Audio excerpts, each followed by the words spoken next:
So today I thought I'd go over all of the projects I've done so far this year and show you how they're turning out. Right here behind me is my spring pot refresh. That Coleus is growing in so beautifully, and the Lysimachia needs to be trimmed back again already. I'm Gardener Coo here with Nacho, who's getting huge, and let's get into it. So my frog habitat is doing great. I still have tadpoles in it, even though it's almost October. That's wild.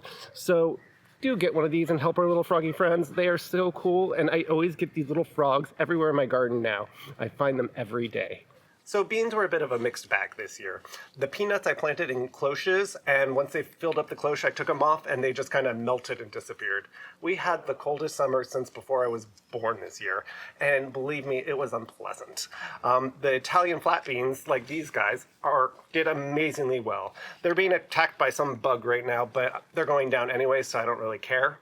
And behind them, I did the soybeans. Now the soybeans, they grew, which they shouldn't have. They didn't have enough heat, but they haven't really flowered for me, and I'm not sure what's going on. The cold summer might have been the main reason, so I'm gonna try them again next year and hope.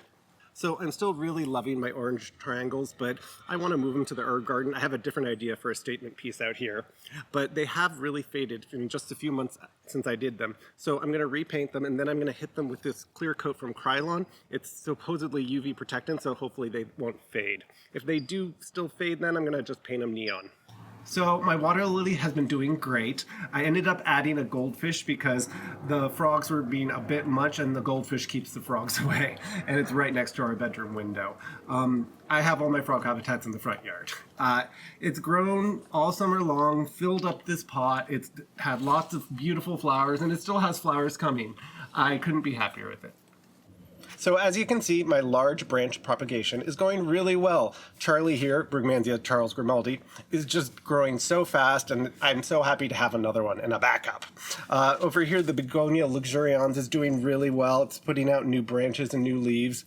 The Begonia Paul Hernandez hasn't done anything yet, but they're oftentimes a little slow. I did some more cuttings while I was doing that video, and I have one of those growing already over here. So the hanging strawberry garden is doing great. It took a little while to grow in because we had the coldest summer ever, but I'm just so happy with it. Look at all these fruits I have. I even have one that's almost ripe.